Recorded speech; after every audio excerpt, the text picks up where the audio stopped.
We are once again gathered for yet another spectacular endeavor, and I'm delighted to address you on this special occasion as we welcome another year together for the United Architects of the Philippines. To my dear colleagues from UAP Southern California chapter, headed by Architect Lucille E. Floresta, happy 10th founding anniversary. To all of you, and cheers to many more. This year, we are not only rejoicing special occasions, but we have been preparing for the celebration of the 100 years of the architecture profession in the Philippines. Truly an exciting milestone that is worth commemorating.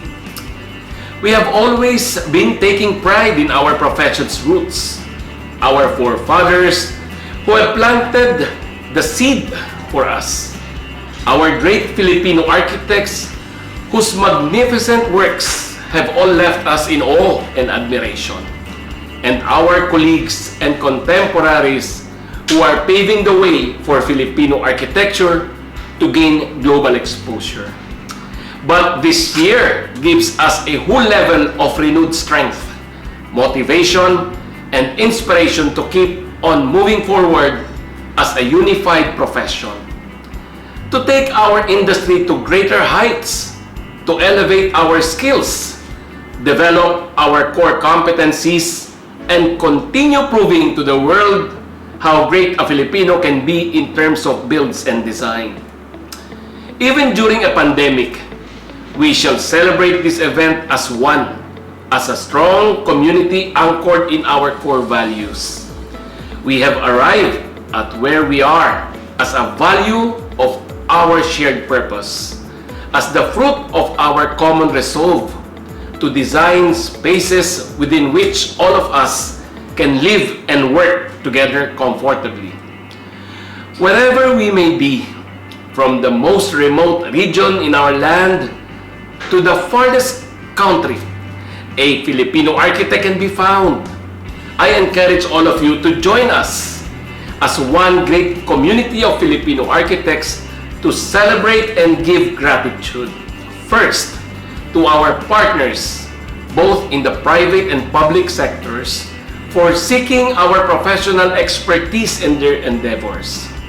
Second, our forefathers and our colleagues who inspire and motivate us to do the work that we can do for the built environment.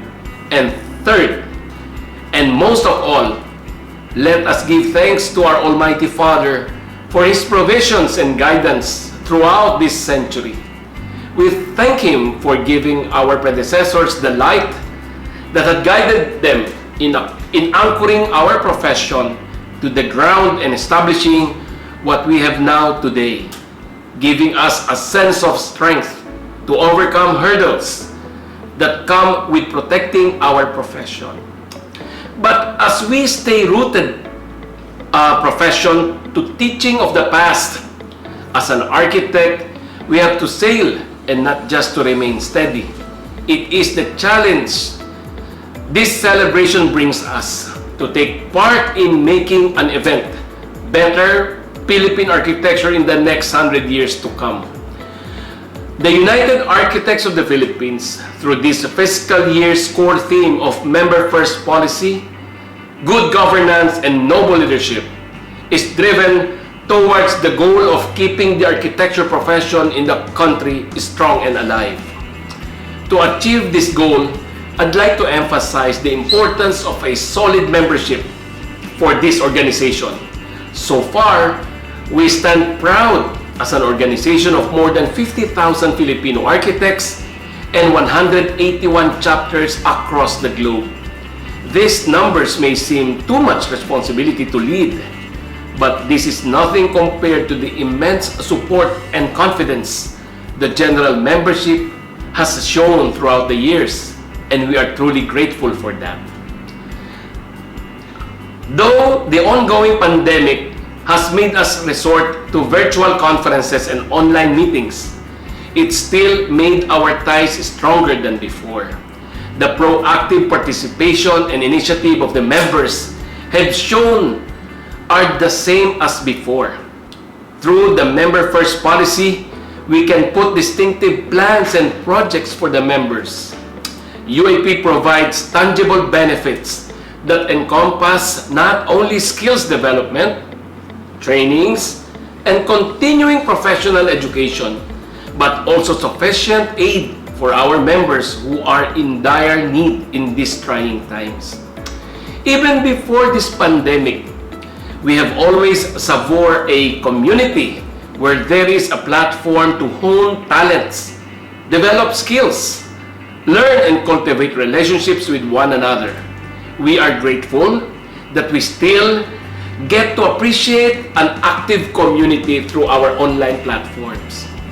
It is also in these times that we saw our camaraderie as an organization, giving support and extending help in the best of our capacities, even when we are miles apart.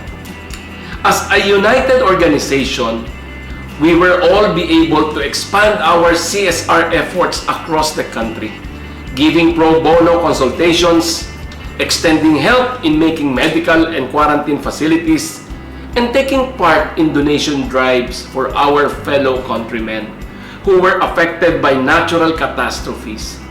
All this thanks to the support and help of our dear chapters and our partners whose unceasing support has helped us fulfill our goals through the years. I'd like to borrow the words of American author and advocate Helen Keller on what teamwork and collaboration can do. And let me quote, "Alone, we can do so little. Together, we can do so much." This is what we have done in the past in the name of camaraderie and rapport among membership. I would like to let you know that with all your support in all our UAP's endeavor, the national leadership is still truly humbled and more inspired to do what we have to do in fulfilling our roles. We are pushed to perform even better and continue practicing noble leadership. We are all known that spearheading this organization is never easy. We take with us a big responsibility. UAP has in moving the vessel towards the betterment of the organization in the coming years with integrity, accountability, commitment, and dedication on top of anything else. With your trust and confidence, we gain strength and motivation in steering the ship towards greatness. Your confidence to this leadership is a green light that we are doing this right and we are heading the right path. But even with all this, let us not stop from there. Let us not settle with the status quo of our respective fields and expertise. The changes in our specialization from commercial and residential design, industrial, landscape, interior, green design and urban design buildings, and many others are all part and parcel of the changes we have to embrace in the built industry, and we must all be ready for that. We should all keep learning and strive to be better professionals. As architects, we are trained to adapt and have an open mind to things that may come our way, like how a captain monitors the tides and current in the sea. As the Chinese proverb says, a wise man adapts himself in circumstances as water shapes itself in the vessel it contains it. With this, I would like to reiterate our call for encouraging every one of you to join us in the UAP's endeavors, as all of these are all of us. We urge you to actively participate in all the UAP activities, to take part in advocacy campaigns that benefit the interests of our profession. I would also like to highlight the importance of taking part in joining our call of upholding the laws that govern and protect the profession we dearly love. Once support is enough to keep our profession sailing, but with all of our collective effort, as a united organization, we'll conquer big waves, ride out storms, and emerge even better after. I am optimistic that all of our endeavors in UAP will be a success, especially this year's big celebration that symbolizes the culmination of all the great things that Philippine architecture has achieved in the past 100 years. And with this, I would like to share this message with one of the Bible verses from Philippians chapter 12, verses 6 to 7, that we can all ponder on. Do not be anxious about anything, but in every situation, by prayer and petition, with thanksgiving, present our request to God, and the peace of God will transcend all understanding, will guard your hearts and your minds in Christ Jesus.